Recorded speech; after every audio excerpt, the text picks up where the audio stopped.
வணக்கம். நான் உங்கள் ஜோதிடாசான் வஜ்ரம் அருள்ராம். உறவுகளே,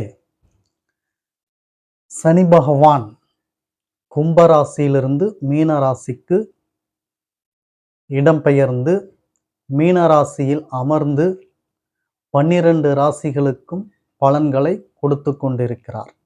இவர் இடம்பெயர்ச்சி ஆன நாள் 2026ஆம் ஆண்டு மார்ச் மாதம் 6ஆம் தேதி வெள்ளிக்கிழமை காலை 8:24 மணி நேரத்திற்கு கும்பராசியிலிருந்து மீனராசியில் வந்து அமர்ந்தார். இவர் மீனராசியில் அமர்ந்து 12 ராசிகளுக்கும் என்னென்ன பலன்களை தந்து கொண்டு இருக்கிறார் என்பதை பற்றி நாம் கௌரி ஆன்மீக சேனலின் வழியாக நாள் ஒன்று வீதம் ஒவ்வொரு ராசிக்கும் பலாபலன்களை சொல்லிக் கொண்டு வருகிறோம். அந்த வகையில் இன்று நாம் பலாபலன்கள் சொல்லக்கூடிய ராசி எது என்று கேட்டீர்களே என்றால் துலாம் ராசிக்கு இன்றைக்கு நாம் பலாபலன்கள் பார்க்க இருக்கிறோம். இந்த துலாம் ராசியில் பிறந்த உறவுகள் நீதி, சமத்துவம், தர்மம், நியாயம் இவைகளையெல்லாம் கடைபிடிக்கக்கூடியவர்கள், பெண்கள் மீது பற்றும் பாசமும் உள்ளவர்கள், பெண்களின் அனுகூலம் உள்ளவர்கள், இயற்கையாகவே அழகாக இருப்பார்கள், சராசரி உயரம் அல்லது குள்ளமாக இருப்பார்கள், கண்கள் மிக பொலிவுடன் அழகாக இருக்கக்கூடிய தோற்றங்களும் குணாதிசயமும் நிறைந்த இவர்களுக்கு இந்த சனி பகவான் மீனராசியில் அமர்ந்து என்னென்ன பலன்களை இந்த 2.5 வருட காலத்திற்கு கொடுக்கப் போகிறார் என்பதை பற்றி நாம் பார்ப்பதற்கு முன்னால் புதிதாக நமது சேனலை பார்த்து கொண்டிருக்கும் உறவுகளுக்கு ஒரு சில வரிகள். உறவுகளே, நமது சேனலை நீங்கள் புதிதாக பார்த்து கொண்டிருக்கிறீர்கள் என்றால் உங்களது உறவுகள், சொந்தங்கள், நண்பர்கள் மற்றும் அக்கம் பக்கத்தில் இருப்பவர்கள் அத்தனை பேருக்கும் நமது சேனலை எடுத்துச் சொல்லி அவர்களையும் சப்ஸ்கிரைப் செய்ய சொல்லுங்கள். காரணம் என்னவென்று கேட்டீர்களேயானால், நமது சேனலில் நாம் ஸ்ரீ ஜெயகௌரி ஜோதிடாலய நிறுவனம் ஒன்றை நடத்தி கொண்டு வருகிறோம். அந்த நிறுவனத்தின் வழியாக இல்லாதவர்களுக்கும் இயலாதவர்களுக்கும் ஏழை எளியவர்களுக்கும் நம்மால் முடிந்த உதவிகளை செய்து கொண்டு வருகிறோம். அப்படி நாம் செய்யக்கூடிய இந்த உதவிகளால் நமக்கு கிடைக்கப்பெறும் புண்ணியங்கள், இந்த புண்ணியங்கள் கௌரி ஆன்மீக சேனலின் பார்வையாளராக இருக்கக்கூடிய உங்கள் ஒவ்வொருவருக்கும் கிடைக்கப்பெற வேண்டும் என்ற எண்ணத்தில்தான் அவ்வாறு சொல்கிறேன். உறவுகளே, நாம் ஆலய பணி, ஆலய தொண்டுகள், ஹோமம், வேள்வி இவையெல்லாம் செய்து கொண்டுதான் வருகிறோம். இந்த பலன்கள் முழுக்க முழுக்க உங்கள் ஒவ்வொருவருக்கும் சேர வேண்டும் என்ற எண்ணத்தில் மீண்டும் ஒரு முறை உங்களுக்கு நினைவுபடுத்தி கொண்டு, புதிதாக பார்த்து கொண்டிருக்கக்கூடிய முதலில் நீங்கள் நமது சேனலை சப்ஸ்கிரைப் செய்து கொள்ளுங்கள். அருகில் இருக்கக்கூடிய பெல் பட்டனை ப்ரெஸ் பண்ணிக்கோங்க. லைக் பண்ணுங்க, ஷேர் பண்ணுங்க. இப்போ பதிவுக்குள்ளார போகலாம் வாங்க உறவுகளே.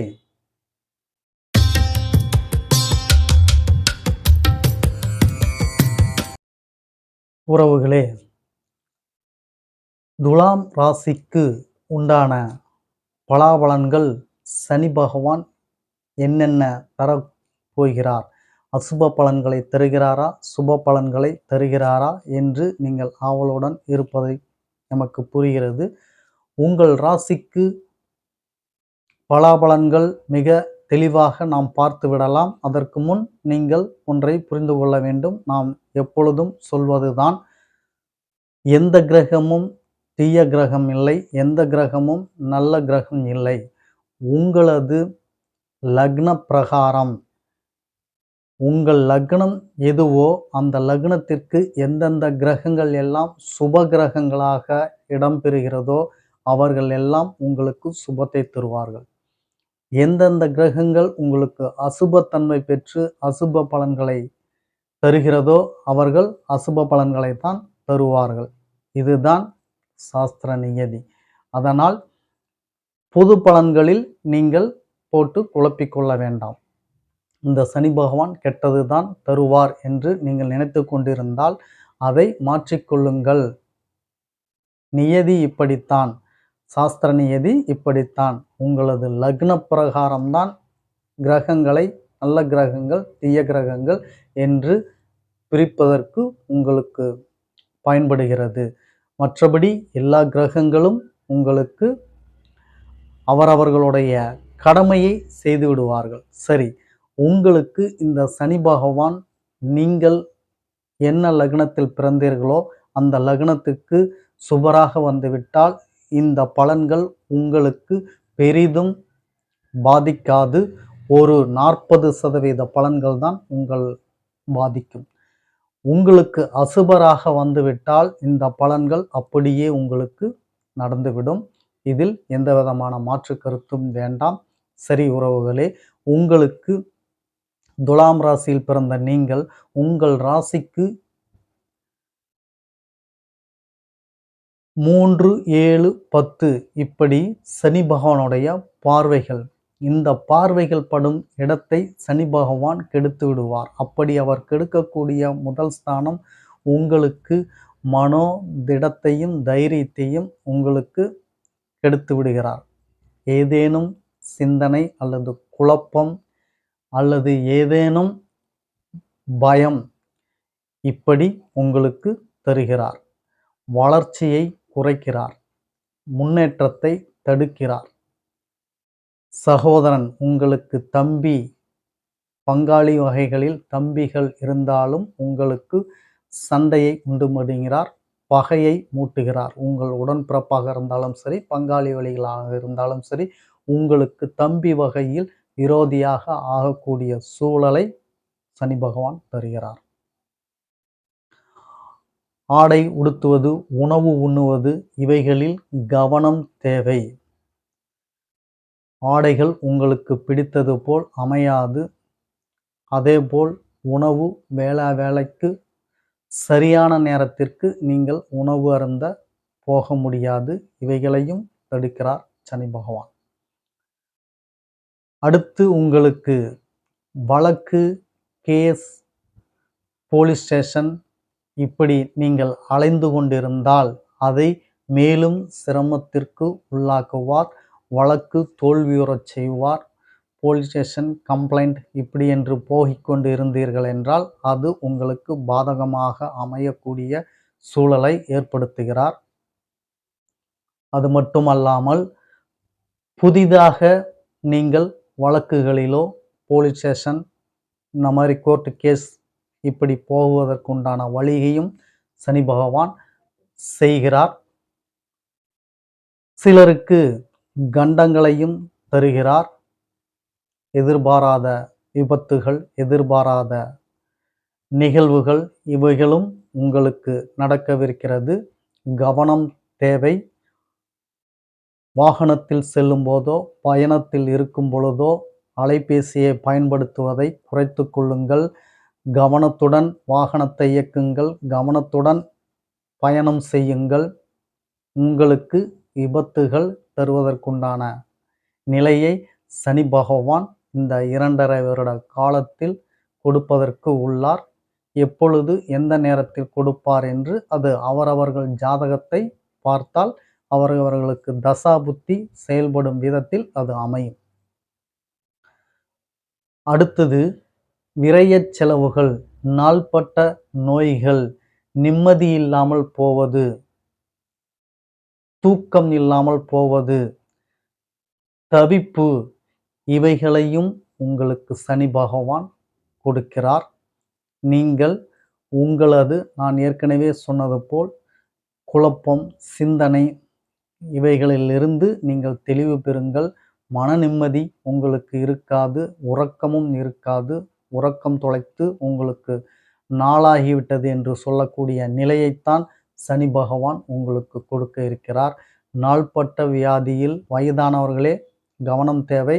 நாள்பட்ட வியாதியில் நீங்கள் இருப்பதற்குண்டான வாய்ப்பை தரப்போகிறார். அதனால் உடல் ஆரோக்கியத்தை பார்த்து கொள்ளுங்கள். நல்ல முறையில் உணவை உண்ணுங்கள். நல்ல உணவை உண்ணுங்கள். உடல் வலிமையோடு இருந்தால் நோய் பெரிதும் உங்களை பாதிக்காது. நான் எப்பொழுதும் சொல்வது போல் நீங்கள் பிராப்தம் வாங்கி வந்து விட்டீர்கள். நீங்கள் என்ன பிராப்தம் வாங்கி வந்தீர்களோ அந்த பலனைத்தான் அனுபவிக்க முடியும். அதை தவிர்த்து வேற எந்த பலனையும் நீங்கள் நினைத்து செய்து சாதித்தேன், இந்த பலன்களெல்லாம் என்னால் தான் முடிந்தது என்று நீங்கள் சொல்கிறேன் என்றால் அது தவறு. நீங்கள் என்ன பிராப்தம் வாங்கி வந்தீர்களோ அதுதான் அந்தந்த காலகட்டத்திற்கு ஒரு நிகழ்வாக நடந்து கொண்டிருக்கிறது. அதை விடுத்து வேறு எந்த பலன்களும் உங்களை நெருங்காது, நாடாது. நீங்கள் நினைத்தீர்கள் என்றாலும் கிடைக்காது. எனவே இந்த பலன்கள் எல்லாம் சனி பகவான் உங்களுக்கு அசுபராக, லக்ன பிரகாரம் அசுபராக இருந்துவிட்டால் இவைகள் உங்களுக்கு நடக்கும். உங்கள் லக்னத்திற்கு சனி பகவான் சுபராக வந்துவிட்டால் இதில் 40% பலன்கள் தான் உங்களுக்கு நடக்கும். ஆனால் நடப்பவை நடந்தே தீரும். உங்களுக்கு கவனம் மிக முக்கியம். வெளியில் போகும் பொழுது, வரும் பொழுது உங்களுக்கு கவனம் தேவை. உணவு உண்ணும் முறையை சரியாக நேரத்திற்கு உண்டுங்கள். அதேபோல் உடல் ஆரோக்கியத்தை பாருங்கள். தேவையில்லாத மன சஞ்சலத்திற்கு ஈடாவாதீர்கள். உறக்கத்தை தொலைத்து விடுவீர்கள். நிம்மதி இருக்காது. நாள்பட்ட நோய் வருவதற்குண்டான வாய்ப்புகள் இவையெல்லாம் இந்த சனி பகவான் மீனராசியில் அமர்ந்து உங்களுக்கு கொடுக்க இருக்க போகிறார் 2.5 வருட காலத்திற்கு. சரி உறவுகளே, இதற்குண்டான பரிகாரங்கள் என்ன? நிறைய பேர்கள் சொல்வார்கள் அவர்களை கும்பிடுங்கள், இவர்களை கும்பிடுங்கள், அப்படி செய்யுங்கள், இப்படி செய்யுங்கள் என்று நிறைய பேர்கள் சொல்வார்கள். எதையும் நீங்கள் கருத்தில் வைத்துக் கொள்ளாதீர்கள். என் மீது நம்பிக்கை இருந்தால், அருள்ராம் ஐயா சொன்னால் அது சரியாகத்தான் இருக்கும் என்று நீங்கள் நினைத்தீர்களே என்றால் சனி பகவானை வழிபாடு செய்யுங்கள். கண்ணுக்கு குறைபாடு என்றால் கண் டாக்டரிடம்தான் போக வேண்டும். அதை விடுத்து எலும்பு டாக்டர்கிட்ட போனீங்கன்னா உங்களுக்கு அது குணமாகுமா? அப்படித்தான் இருக்கிறது. யாரால் உங்களுக்கு பாதிப்போ அவர்களை வணங்குங்கள். அவர்தான் உங்களுக்கு நிவர்த்தி செய்வார்கள். இவர்களையெல்லாம் இயக்குபவர்கள் தெய்வம். அவர்களிடம் முறையிடுங்கள், அவர் பார்த்துக் கொள்வார் என்றெல்லாம் சிலர் சொல்வார்கள். அது தவறு. நீங்கள் அனுபவித்திருப்பீர்கள், நீங்கள் உணர்ந்திருப்பீர்கள். நிறைய பேர்த்திற்கு தெரியும். ஒரு வழக்கு என்று செய்து நீங்கள் கம்ப்ளைண்ட் எழுதி கொண்டு நேராக டிஎஸ்பியிடம் போய் நீங்கள் உங்களது கம்ப்ளைண்டை கொடுத்தால் அவர் என்ன சொல்கிறார் உங்களிடம்? லோக்கல் ஸ்டேஷனில் நீங்கள் வழக்கு பதிவு செய்தீங்களா, கொடுத்தீங்களா என்று கேட்கிறார்கள் இல்லையா? ஏன் அவர் தான் டிஎஸ்பி வச்ச உடனே ஆக்ஷன் எடுத்து உடனே உங்களுடைய குறை தீர்க்க வேண்டியதானே? ஏன் அப்படி கேட்கிறார்? ஏன்னா கொடுத்ததே அவர்தான். இவர்தான் இந்த வேலையை பார்க்க வேண்டும் என்று கொடுத்ததே அவர்தான். அவரை விட்டுவிட்டு நீங்கள் டைரக்டாக டிஎஸ்பியிடம் போனால் அவர் அப்படித்தான் கேட்பார். அதுபோலத்தான் சனி பகவானால் பிரச்சனை என்றால் நீங்கள் சனி பகவானைத்தான் வழிபடச் செய்ய வேண்டும். டைரக்டாக ஐயா ஈசன் இருக்கிறார், ஐயா பார்த்து கொள்வார் என்றால் அவர் பார்த்து கொள்வார். ஆனால் அவருக்கு கடமையை கொடுத்ததே ஈசன் தானே. அதை ஏன் நீங்கள் மறந்து விடுவீர்கள்? கடமையை மீறுடா, நான் உனக்கு செய்கிறேன் அப்படின்னு சொல்ல முடியுமா? சொல்லுவார். இந்த மாதிரி பக்தர்களை நீங்கள் பார்த்து கொள்ளுங்கள், அவர்களுக்கு என்ன தேவையோ அதை செய்து கொடுங்கள் என்று தான் சொல்லுவாரே வழியே அவர் எதையும் மாற்ற இயலாது, எதையும் கூட்டி குறைக்க இயலாது. ஏனென்றால் அவரவர்களுடைய பிராப்தம் அவர்களுக்கு கண்டிப்பாக நடந்து தீர. அதை சொன்னதே கடவுள்தான். அதை செயல்படுத்துகிறவர்கள் இந்த கிரகங்கள். எனவே நீங்கள் சனி பகவானைத்தான் வழிபடச் செய்ய வேண்டும். சனி பகவானை வழிபாடு செய்யுங்கள். முடிந்தால் திருநள்ளாறு சென்று சனி பகவானை தரிசனம் செய்துவிட்டு தீபமிட்டு வணங்கி வாருங்கள். உங்களது அசுப பலன்கள் குறைத்து கொடுப்பார். தாக்கத்தை குறைத்து கொள்வார். அதேபோல் நான் எப்பொழுதும் சொல்வது போல் உங்களால் முடிந்த உதவியை சனி பகவானால் உங்களுக்கு பிரச்சனை, தொந்தரவு, இல்லை சனி பகவானால் ஏதாவது உங்களுக்கு ஆதரவு, ஒரு வேலை ஆக வேண்டும் என்று அவருடைய அனுகிரகம் வேண்டும் என்றாலே நீங்கள் உடல் நலிந்தோர், அதாவது கை கால் இழந்தோர், இந்த மாற்றுத்திறனாளிகளுக்கு உங்களால் முடிந்த உதவியை செய்தீர்கள் என்றால் கண்டிப்பாக உங்களுக்கு சனி பகவான் அனுகிரகமும் அருளும் கிடைக்கும். உங்களது அசுப பலனை கட்டாயம் அவர் குறைத்து தருவார். இதை என்று மனதில் வைத்துக் கொள்ளுங்கள். இதை நீங்கள் செய்து வாருங்கள். உங்களது அசுப பலன்கள் அத்தனையும் மலை போல் இருந்தாலும் உங்களுக்கு கடுகாக தெரியும். மனோதிடத்தையும், தைரியத்தையும், தன்னம்பிக்கையும் அந்த சனி பகவான் கொடுப்பார் உங்களுக்கு.